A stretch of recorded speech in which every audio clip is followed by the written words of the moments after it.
5, 4, 3, 2, 1, 0.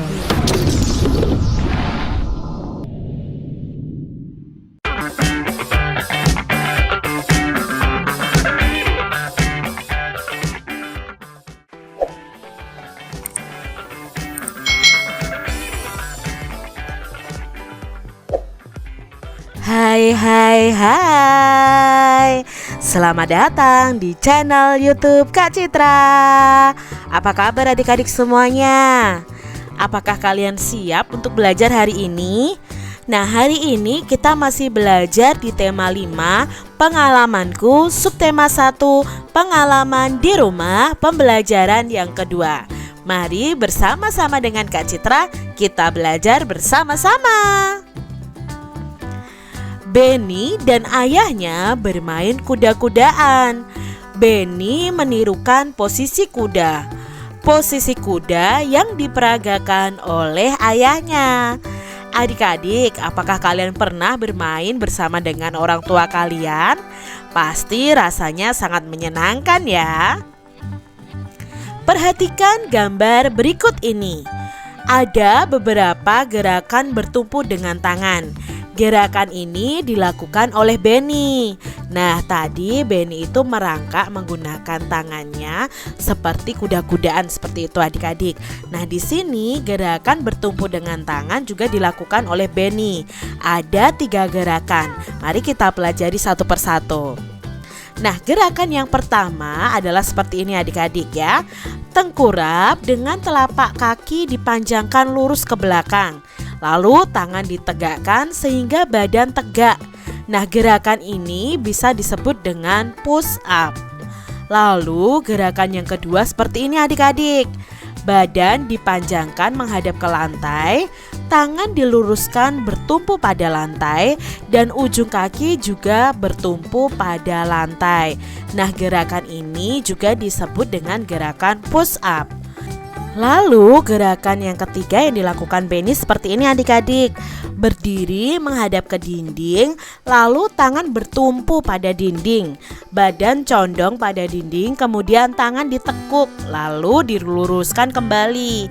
Gerakan ini disebut dengan gerakan mendorong tembok. Nah, ketiga gerakan tadi itu melatih kekuatan otot tangan kita adik-adik. Benny melanjutkan permainan kuda-kudaan. Benny menjadi anak kuda. Kaki Benny menyenggol guci saat merangkak. Guci rebah dan hampir menyentuh lantai. Ayah Benny menyambut guci tersebut. Guci disambut sebelum rebah di lantai. Benny dan ayahnya bersyukur karena guci disambut dengan cepat. Rasa bersyukur merupakan perilaku yang baik. Nah, perilaku ini sesuai dengan sila pertama Pancasila.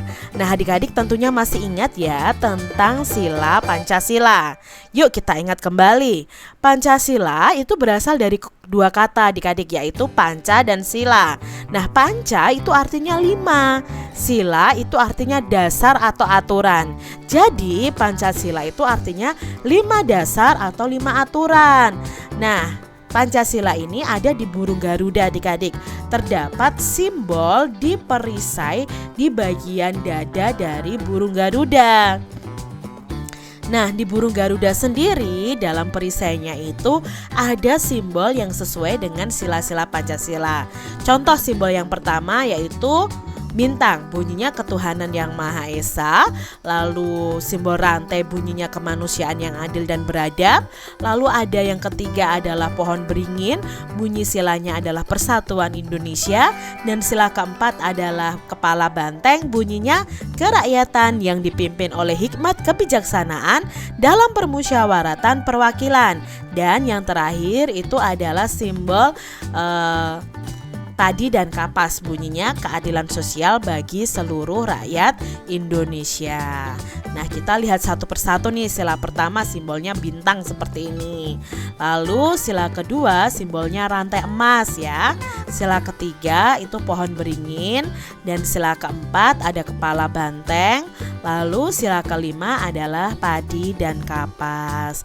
Tentunya adik-adik sudah hafal ya bunyi dari sila Pancasila. Nah adik-adik, sila pertama itu adalah ketuhanan yang Maha Esa. Contoh penerapan sila pertama Pancasila adalah seperti gambar ini. Berarti berkaitan dengan kegiatan ibadah kita, karena kegiatan yang berhubungan dengan ketuhanan itu adalah penerapan sila pertama. Contohnya beribadah sesuai dengan agamanya. Tadi Beni juga bersyukur. Nah, bersyukur itu termasuk dalam contoh penerapan sila pertama Pancasila. Nah, adik-adik, di Indonesia sendiri ada 6 agama, yaitu Islam, Kristen, Katolik, Hindu, Buddha, dan Konghucu. Nah, contoh sila pertama yang kita lakukan di rumah nih adik-adik ya, yang bisa kalian lakukan di rumah: beribadah bersama keluarga, berdoa bersama keluarga, berdoa sebelum makan, sebelum tidur, sebelum belajar, mengucapkan rasa syukur, berteman walaupun berbeda agama dengan siapapun, tidak menjelek-jelekan agama orang lain. Itu adalah contoh penerapan sila pertama. Nah, saat berdoa dan beribadah, kita harus bersungguh-sungguh karena kita berdoa kepada Tuhan adik-adik. Jadi jangan sampai kalian misalnya pergi ke masjid atau ke gereja atau ke pura, wihara, ke kelenteng, kalian malah bercanda, kalian tidak serius berdoa.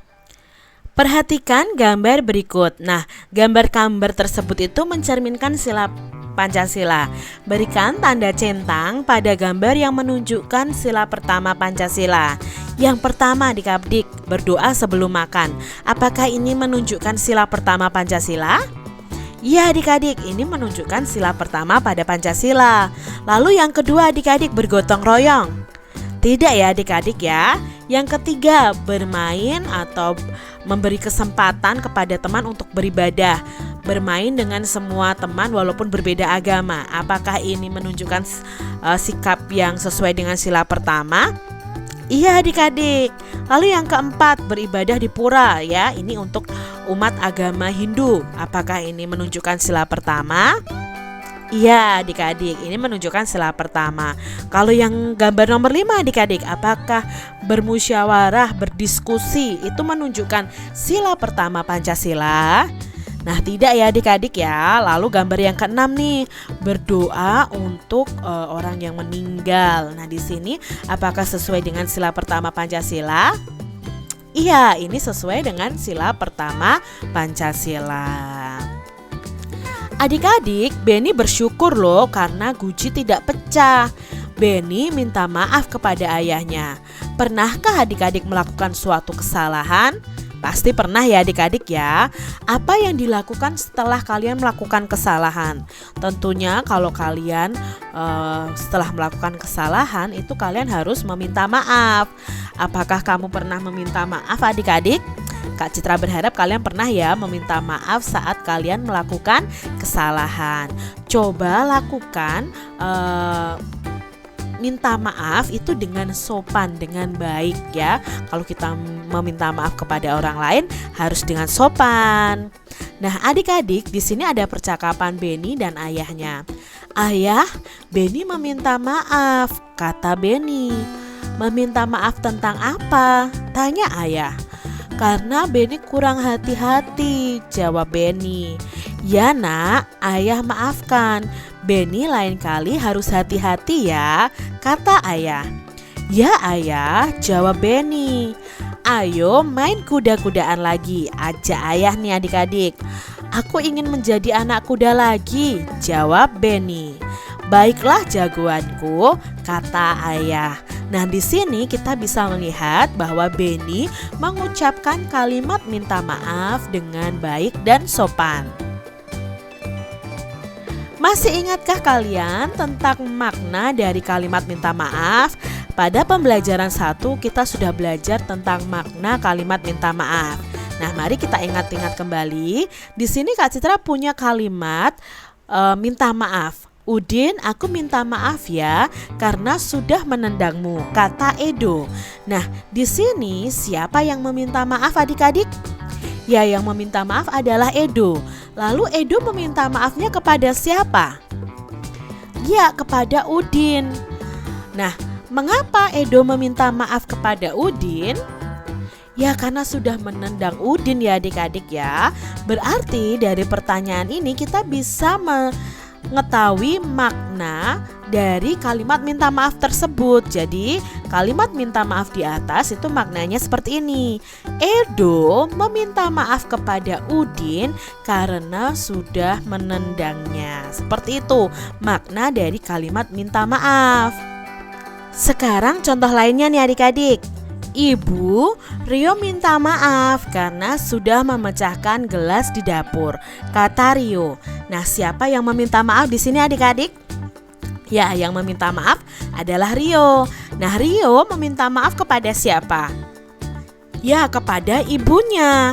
Lalu, mengapa Rio meminta maaf kepada ibu? Karena Rio sudah memecahkan gelas di dapur. Nah, sekarang kesimpulannya, jadi kalimat minta maaf di atas itu maknanya Rio meminta maaf kepada ibu karena sudah memecahkan gelas di dapur. Nah, itu makna dari kalimat minta maaf di atas. Sekarang Kak Citra punya beberapa tugas untuk adik-adik. Tuliskan makna dari kalimat minta maaf berikut ini. Yang pertama, Ibu, Rio minta maaf karena sudah memecahkan gelas di dapur, kata Rio.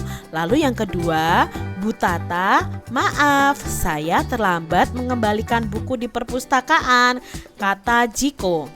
Yang ketiga, maaf Pak Guru, saya datang terlambat ke sekolah karena saya bangun kesiangan, kata Siti.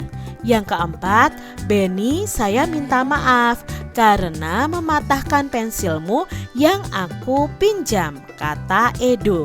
Coba adik-adik tuliskan ya makna dari kalimat minta maaf tersebut di buku tulis kalian masing-masing. Demikian tadi adik-adik pembahasan kita di tema 5, subtema 1 pembelajaran yang kedua. Semoga video pembelajaran ini bermanfaat untuk adik-adik semuanya. Dan sampai jumpa lagi di video pembelajaran Kak Citra selanjutnya. Tuhan memberkati.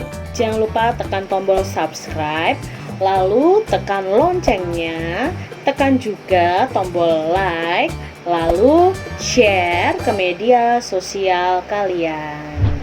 Jangan lupa untuk ikuti media sosial Kak Citra. Terima kasih.